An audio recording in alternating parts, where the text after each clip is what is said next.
Assalamualaikum warahmatullahi wabarakatuh.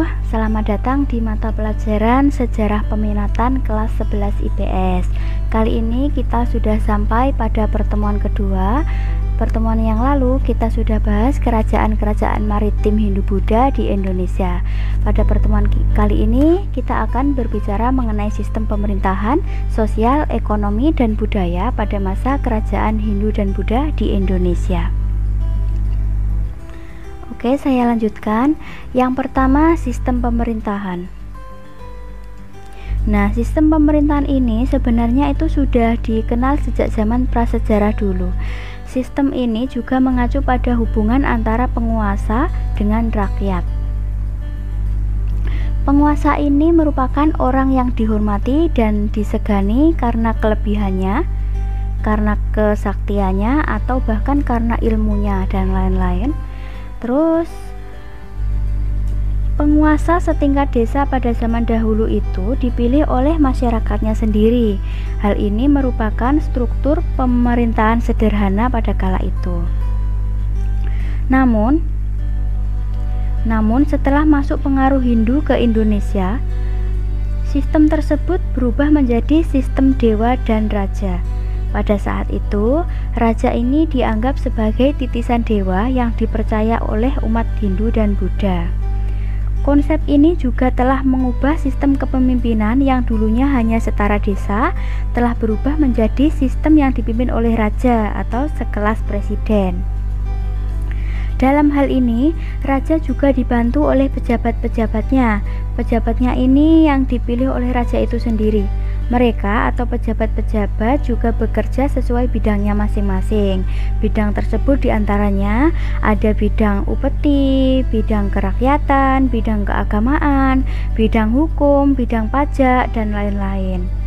Nah, raja ini juga mempunyai kuasa penuh atau kewenangan penuh atas tanah kekuasaannya, dan rakyat itu harus mematuhi segala perintah dari sang raja tersebut. Yang kedua ada sistem sosial. Pada sistem sosial ini, yang terjadi pada kehidupan masyarakat Hindu-Buddha ini memiliki perbedaan yang sangat signifikan.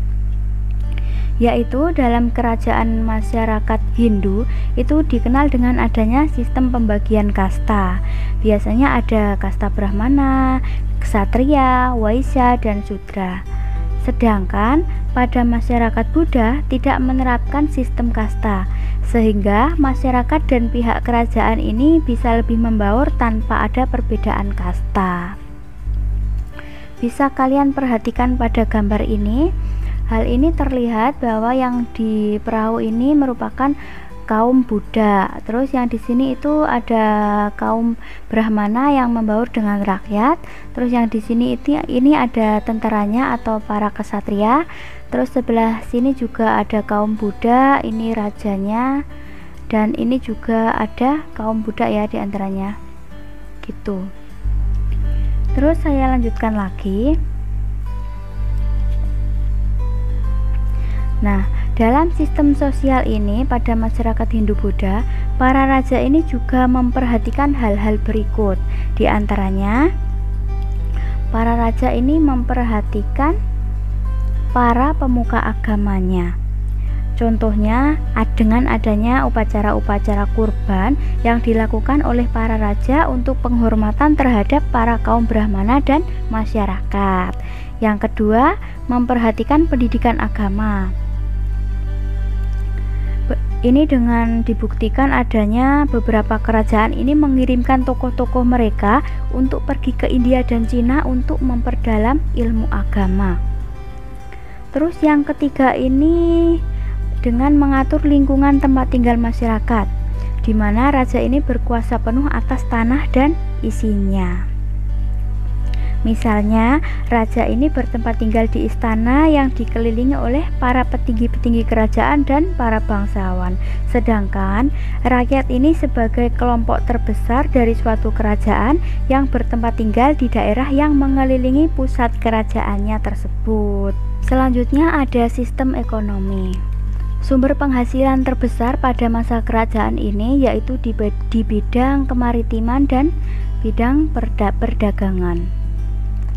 Pada bidang perdagangan ini yang terjadi yaitu di pelabuhan ini semakin lama semakin besar.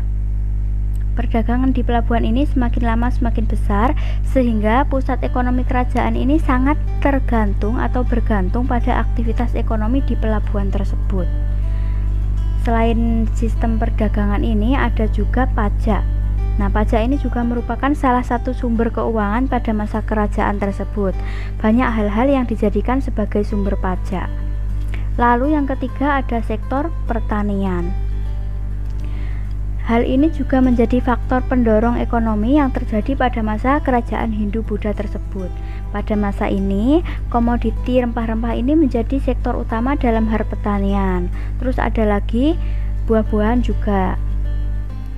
Kita perhatikan pada gambar tersebut bahwa di sebelah sana, sebelah sini yang ada kuda dan kereta ini adalah kerajaannya. Terus ini ada perairan atau bisa dibuat tempat transportasinya ya, untuk mengangkut barang-barang dagangannya atau hasil pertaniannya. Terus di sini ada orang-orang yang berdagang, bisa memperdagangkan hasil pertanian dan lain-lain. Terus ini juga ada orang-orang yang memanfaatkan perairan ini untuk memancing ikan dan lain-lain. Gitu. Yang terakhir ada sistem budaya atau kehidupan budaya. Kehidupan budaya pada masa ini sangat kental dengan kebudayaan dari India dan Cina. Hal tersebut disebabkan oleh kehidupan agama yang dibawa dari India dan Cina, baik itu agama Hindu maupun agama Buddha. Budaya yang paling terkenal pada masa itu adalah ada beberapa budaya, diantaranya ada seni arsitektur. Ini misalnya ada Candi Prambanan, Candi Borobudur, terus ada lagi Candi Dieng. Terus yang kedua ada seni patung. Ini misalnya patung Ken Dedes dan patung Joko Dolok dari Kerajaan Singosari. Lalu yang ketiga ini ada seni sastra. Seni sastra ini contohnya misalnya ada kitab Bharatayuddha. Ini ditulis oleh Empu Sedah dan Empu Panuluh. Terus ada lagi kitab Negara Kertagama. Ini juga kitab yang ditulis oleh Prapanca, Empu Prapanca. Yang selanjutnya ada kitab Sutasoma, ini ditulis oleh Empu Tanular. Semua kebudayaan dan karya seni tadi sebagian itu masih bisa dilihat dengan jelas, sehingga pada saat ini masih banyak yang menerapkan karya seni tersebut. Misalnya Candi Prambanan dan Candi Borobudur itu yang hingga saat ini masih berdiri kokoh ya, padahal kan sudah beberapa kali direnovasi atau diperbaiki lah ya. Terus ada lagi patung-patung pada kerajaan-kerajaan tersebut, ini juga masih bisa kita temui di museum-museum di Indonesia. Nah, karena kebudayaan ini memberi pengaruh yang sangat kuat pada kehidupan bangsa kita, maka banyak nama-nama kerajaan pada masa tersebut yang dijadikan sebagai nama kota dan nama perguruan tinggi di Indonesia. Sebagai contoh ada kota Kutai Kertanegara. Terus ada lagi contohnya yaitu Universitas Gadjah Mada, Universitas Sriwijaya, dan banyak lagi yang lainnya. Nah, itulah yang dapat saya sampaikan dari sistem pemerintahan, sistem sosial, ekonomi, dan budaya pada masyarakat Hindu-Buddha di Nusantara. Semoga materi ini dapat bermanfaat.